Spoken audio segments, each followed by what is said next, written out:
Looks like Scratch Cat went on vacation. What?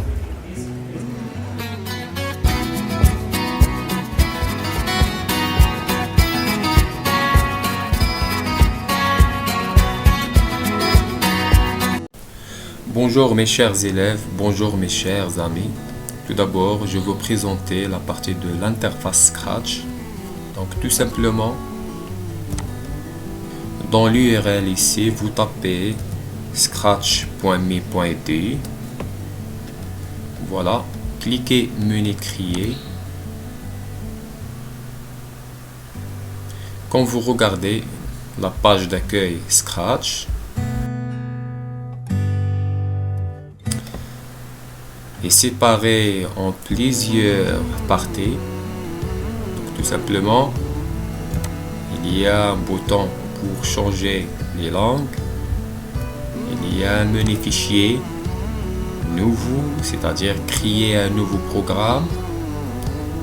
Importer, c'est-à-dire lorsque vous avez terminé les programmes, les déjà exécutés, cliquez le ce menu ici. Sauvegarder sur votre ordinateur, c'est-à-dire lorsque vous avez terminé le programme, alors donc exécuter par un nom. Le menu modifier, activer le mode turbo. Il y a un menu tutoriel qui contient des informations que vous pouvez utiliser pour créer vos propres programme, par exemple, prise en main, fait la musique, créer une histoire, etc. Donc, comme un dictionnaire. Donc, cliquez retour. Donc, quand vous regardez, il y a des blocs désordre. Par exemple, il y a un bloc mouvement, il y a un bloc apparence, bloc son, événement, contrôle, capteur, opérateur, variable, mes blocs.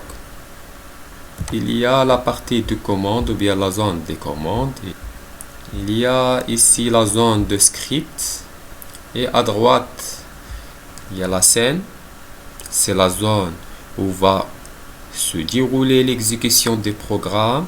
Et ce personnage s'appelle Sprite. C'est un personnage objet qu'on peut animer grâce au logiciel Scratch. Donc, il y a un icône pour ajouter des sprites. La barre ici qui définit des propriétaires. Par exemple, la taille du sprite. Quand je change par exemple 100 par 150,